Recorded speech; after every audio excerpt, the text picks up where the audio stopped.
Hi, welcome to AOLL 577 Organization Development. I am Laura Holyoke, and I have a short PowerPoint presentation going over what organization development is and a bit about our class and how I will be teaching the course.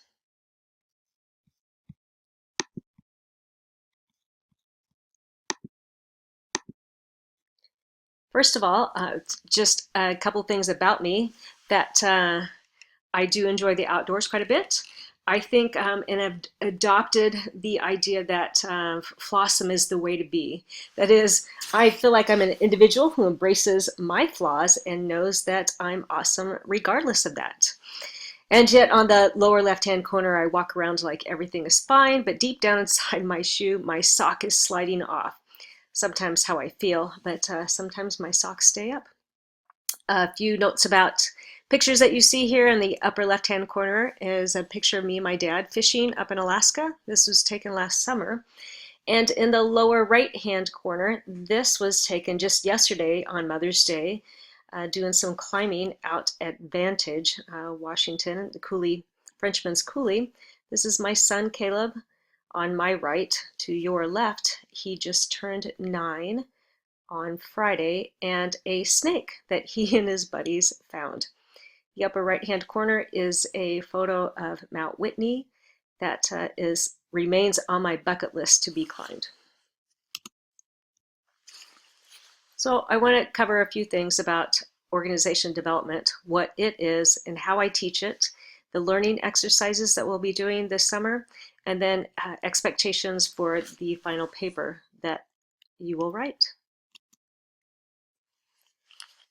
You should be reading this week, as well as what I'm going to tell you, is that a classic definition of organization development is planned change in an organization that's organization-wide, and it's usually managed from the top.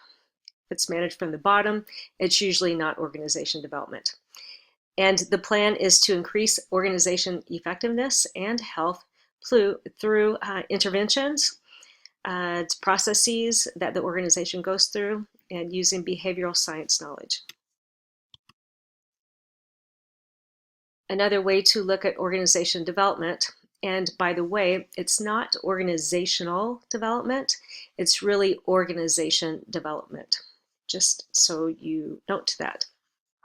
The O is about organizations, and organizations are systems, also made up of subsystems of all kinds, and the units throughout society that are human organizations exist to accomplish some purpose, and organizations are set up to accomplish something. The D development is about change and improvement in organizations, growing towards something, getting better, improving how the work gets done, and how people live their lives. So organization development professionals, and there are lots out there in the world, a lot of people, when they think about organization development, they think about consulting. Consultants can be within an organization or external consultants, but what consultants do are to help organizations, they help teams within organizations, and they help individuals in organizations. My apologies if you've just heard that noise. It was my phone going off, an Amber Alert. So I think I finished this. Consultants, organization development consultants can help individuals within organizations, teams within organizations, and the organizations as a whole. So the work of an organization development person is really to be a catalyst to improve the effectiveness of people and organizations by doing the following 4 things: researching and evaluating the systems, identifying approaches or interventions in order to improve the effectiveness of the organization and its people, applying approaches to improve effectiveness, and then evaluating the ongoing effectiveness of the interventions or approaches. In this class, we will be focusing on really the first one and a little bit of the second one. So in order to understand the work that needs to be done in an organization, you need to research and be able to evaluate what's going on. We will also work on and cover some approaches or interventions to help organizations. It's hard to teach organization development in one semester when it is a huge field. So you're really getting a bird's eye view, and I wanted to focus on just this part of it. So our goal here is to develop skills of seeing through multiple lenses. You'll notice that your textbook by Bowman and Deal is called Reframing, and that is to understand and use multiple perspectives to think about the same thing in more than one way. So we will continually look at a situation. In this case, we're going to look at our lives and our professional lives, but then at the end of the semester, to watch The Devil Wears Prada and to look at what's going on through different lenses. Organizational issues remain the same. How we view them, however, is what changes. So therefore, I teach organization development through frames. Bowman and Deal call them frames. I call them lenses because I adapt them just a bit. So these are 4 different views of organizations: structural, HR, which is human resource or trifocal, cultural, and political. In the structural view, what we do is take out the humans in the organization and look at all the aspects. It's sort of a blueprint for an organization. It's the framework, how things link together. Some people also, the organizational chart is included in this. Elements in structure include the purpose and mission, goals of an organization, how labor is divided in the roles that people play and how it's coordinated, how decisions are made in organizations, control systems, so the laws, the rules, budgets, the authority structure, supervision, evaluation, on and on and on. These are all things that are in place as a blueprint for how the organization is going to run.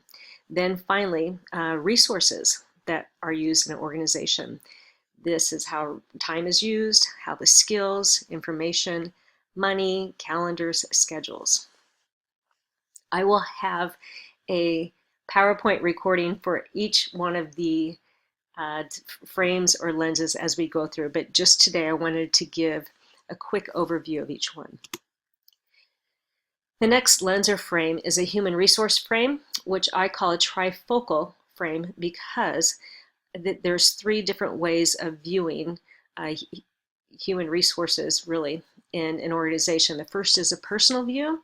So what's familiar or different about, or excuse me, similar or different about individuals that work in an organization. Then also looking at group dynamics within organizations. And then finally taking a step back and looking at the organization as if it were an organism. So it's kind of a medical or clinical organismic lens. Organizations can get sick just like individuals do. They're made up of systems, just like we are made up of systems. Trifocal lens is based on ideas from psychology, sees organizations as an extended family, and therefore we get the family and the psychology often apply to organizations. How people are regarded and how they interact, that is group dynamics in an organization. Then personal characteristics that we have as individuals and our effects on organizations. And then finally looking again at an organization as if it were a person. The next lens is a political lens. So taking that view, people often say, oh, politics is, a dirty word. However, we'll look at we'll look through the political lens as a lens of competing interests. That is how people use power or struggle for power to protect their own personal interest or interests of their group. So how do these roles get played out? How are resources used in creating and solving political problems? Finally, we'll look at an organization through a cultural view. Bowman and Deal call this a symbolic frame. In this, we'll view organizations in a way that focuses on issues of meaning and what has meaning in an organization and what it means to individuals in that particular organization. I'm going to stop here because I'm a little over 10 minutes and I want to do another PowerPoint recording. So you'll see me in this next part 2, and this will really be going over the syllabus and our learning activities. So thank you so much for listening, and I'll be right back.